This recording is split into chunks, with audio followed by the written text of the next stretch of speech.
Now let's learn the words describing the positions of the neurons in the central or the peripheral nervous system, and also some words which can describe the path what the axons and nerve processes can take. Cells in the central nervous system, cell bodies,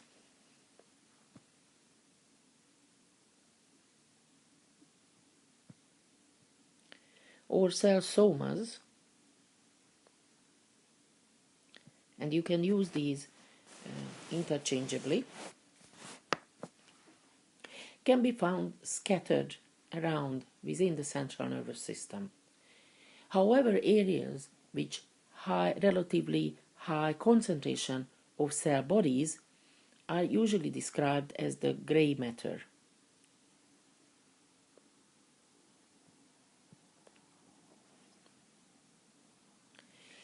In addition, cells which have similar functions or similar targets often grouped together. In the peripheral nervous system, they are described, these collections of cell bodies described as ganglion, or in plural, ganglia. So they are found in the peripheral nervous system. I'd like to refer you to the video tutorials about the ganglia that describes these structures a bit more in depth. In the central nervous system, however, often the collection of cell bodies described as a nucleus or nuclei.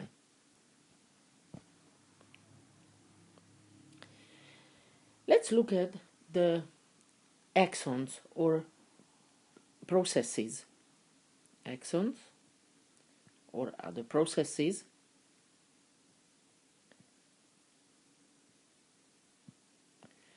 of neurons.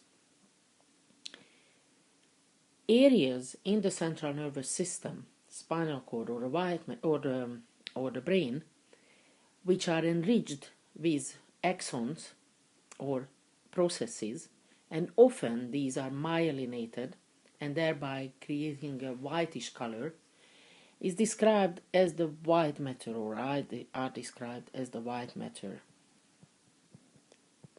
So this area, the white matter, is enriched in axons, in processes, specifically many of them myelinated.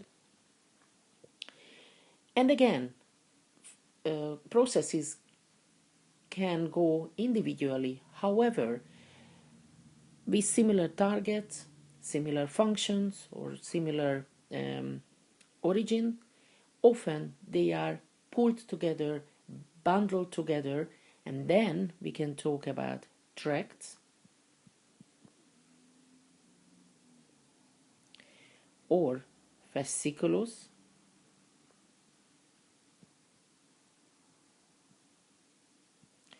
or fasciculi, lemniscus or lemnisci in plural. We can also describe some of them as pathways or pathway.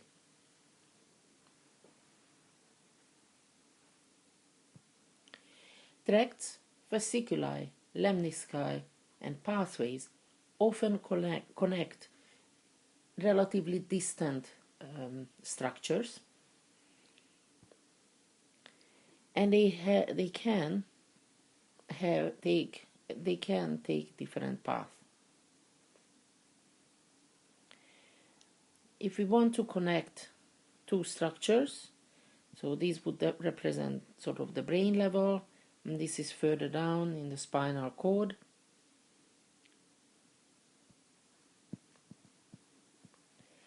We have some fibers which are sent up from the spinal cord towards the brain, and they would be described as ascending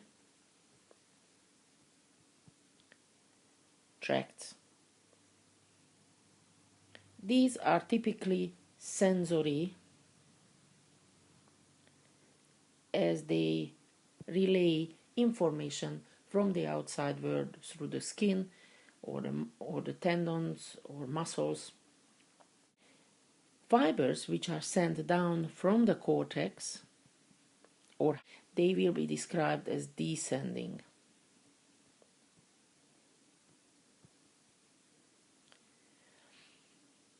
Fibers or tracts, and they are typically motor fibers. So these longer tracts are usually described as projection fibers. Projection fibers.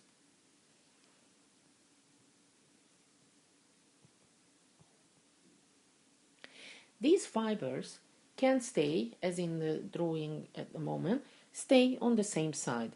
The right side of the brain sending down information to the right side of the spinal cord, and then we would describe their route as ipsilateral.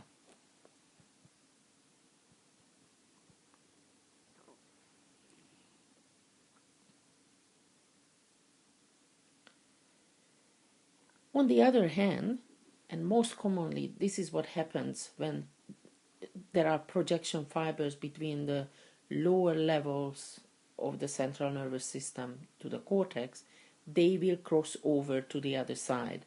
The cortex would send information to the other side of the body, or control the other side of the body. In this case, we will describe these as the brain will control the contralateral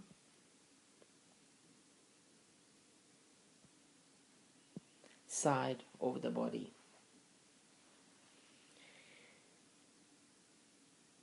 The area where these fibers cross over will be called decussation, or the action to cross the midline to the other side will be described as decussation. In the human central nervous system, as described, the cortex, the brain, will receive information from the contralateral side of the body, and similarly it will control the contralateral side. However, as you will later learn from the cerebellar anatomy and function, the cerebellum receives information and controls the ipsilateral side of the body. We have to talk about two other types of fibers.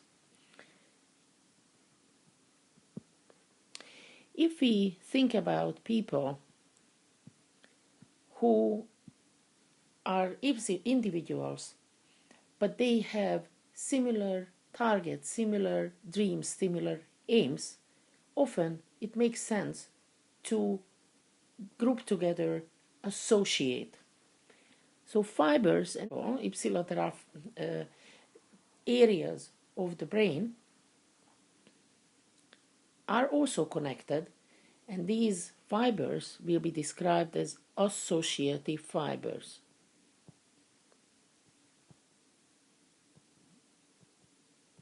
So they will connect structures, centers on the same side of the brain. However, it is very important that one side of the brain knows what happens on the other side, and thereby identical areas of the brain of the two sides of the brain should be also connected. These identical areas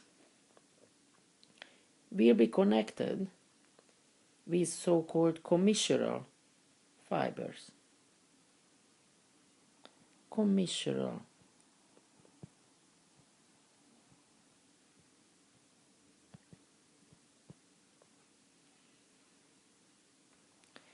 The largest bundle of commissural fibers create the corpus callosum.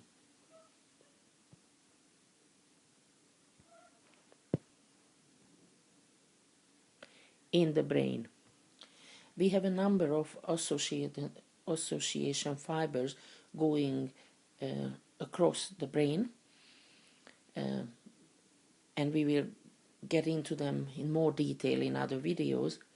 But for example, the superior longitudinal fasciculus can interconnect the frontal to the occipital lobe. The big bundle of projection fibers, what we will study and hear about a bit later, is the internal capsule and the corona radiata, and these contain all the fibers which are coming upward from the spinal cord towards the cortex, or going from the cortex down towards the brainstem and the spinal cord.